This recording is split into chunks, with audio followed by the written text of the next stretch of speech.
And with this, we come to the end of the first lecture. But I would like to give you some homework, and I will try to do that after every lecture. Of course, there are far too many of you for us to be able to grade your homework, so it's just for you to get more confidence into what you have learned.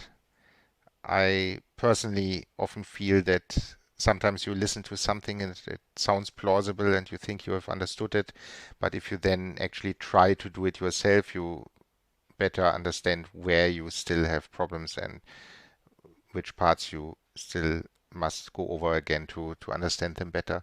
So I think it's very valuable to try these things out by yourself and play around with the code and the playground and so on.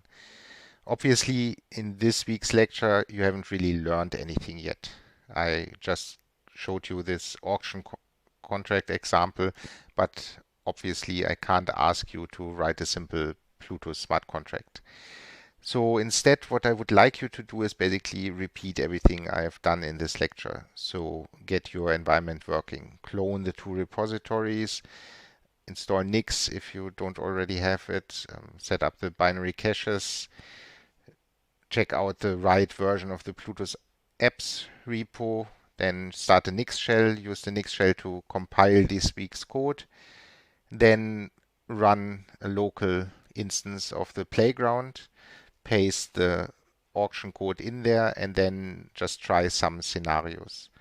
I only showed you two, and those were both successful scenarios in the sense that there was no contract error anywhere.